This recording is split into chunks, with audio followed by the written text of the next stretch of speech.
खाटू नरेश की जय हो। जय श्री श्याम। दोस्तों नमस्कार। आज मैं आपको बाबा खाटू श्याम जी का एक चमत्कार सुना रहा हूँ, ध्यान से सुनोगे। जय श्री श्याम, जय श्री श्याम। बाबा खाटू नरेश की जय हो। कथा सुनो जी। बहुत समय पहले की बात है। एक गांव में माधव नाम का एक गरीब किसान रहता था। माधव बहुत ही सीधा साधा और खाटू श्याम जी का परम भगत था। उसकी भक्ति में कोई दिखावा नहीं था। वह बस अपने इकलौते बेटे की परवरिश और अपने छोटे से खेत में जी तोड़ मेहनत करता था। उसकी पत्नी का देहांत कुछ साल पहले ही हो गया था और तब से वह अकेला ही सब संभाल रहा था।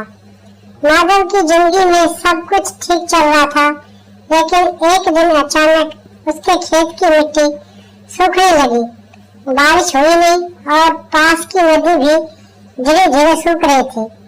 माधव ने अपने खेत को बचाने की बहुत कोशिश की, लेकिन सब व्यर्थ हो रहा था। उसे लगा कि उसकी सारी मेहनत बर्बाद हो जाएगी और वह अपने बेटे को खाना भी नहीं खिला पाएगा। माधव बहुत परेशान हो गया। रात के समय वह अपने घर में बाबा खाटू श्याम जी की मूर्ति के सामने बैठ गया। वह फूट फूट कर रोने लगा और बोला, हे श्याम बाबा जी, मेरी गलती क्या है? मैंने तो हमेशा आपका नाम लिया है। अब मेरा सब कुछ खत्म हो रहा है। अगर फसल बर्बाद हो गई तो मैं अपने बेटे को क्या खिलाऊंगा? उसने अपनी अवस्था सुनाई और फिर थक कर वहीं सो गया। उसे सपने में बाबा खाटू श्याम जी दिखाई दिए। बाबा ने मुस्कुराते हुए कहा, माधव चिंता मत कर, तेरी भक्ति सच्ची है। कल सुबह जब तू खेत पर जाएगा तो वही तुझे एक बूढ़ा आदमी मिलेगा।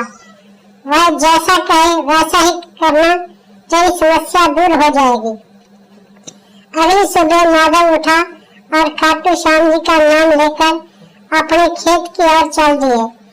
वह वहां पहुंचा तो देखा कि एक बूढ़ा आदमी खड़ा था, जिसके हाथ में एक लाठी थी। बूढ़ा आदमी एकदम वैसा ही दिख रहा था जैसा उसे सपने में देखा था। बूढ़े आदमी ने माधव से कहा, तुम बहुत परेशान लग रहे हो, अपनी समस्या बताओ। जय श्री श्याम। माधव ने पूरी बात बताई। बूढ़े आदमी ने लाठी से एक जगह इशारा करते हुए कहा, माधव इस जगह पर खुदाई करो, तुम्हें यहाँ पानी मिलेगा। माधव को विश्वास नहीं हुआ। वह बोला, बाबा जी, यहाँ तो सिर्फ सूखी मिट्टी है, यहाँ पानी कैसे हो सकता है? बूढ़े आदमी ने मुस्कुराते हुए कहा, विश्वास रखो, यह बाबा श्याम का आशीर्वाद है, खुदाई करो। माधव ने बूढ़े आदमी के कहे अनुसार उसी जगह पर खुदाई शुरू कर दी। वह जैसे जैसे खुदाई करता गया, उसे मिट्टी नरम लगने लगी। कुछ देर बाद उसे पानी की एक धार दिखाई दी। माधव की आंखों में खुशी के आंसू आ गए।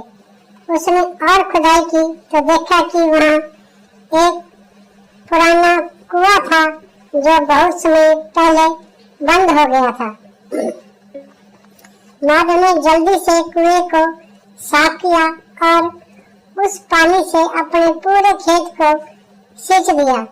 उसकी फसल फिर से हरी भरी हो गई और कुछ ही दिनों में लहराने लगी।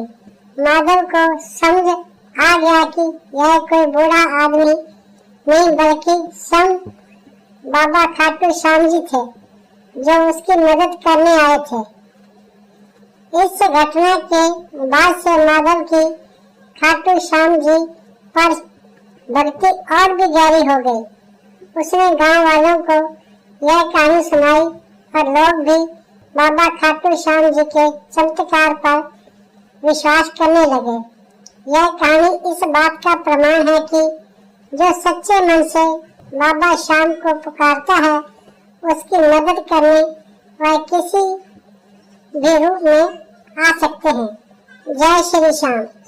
दोस्तों, यदि ये कथा आपको अच्छी लगी हो तो लाइक करें और मेरे चैनल को सब्सक्राइब करें। कथा सुनने के लिए आप सबका बहुत बहुत धन्यवाद।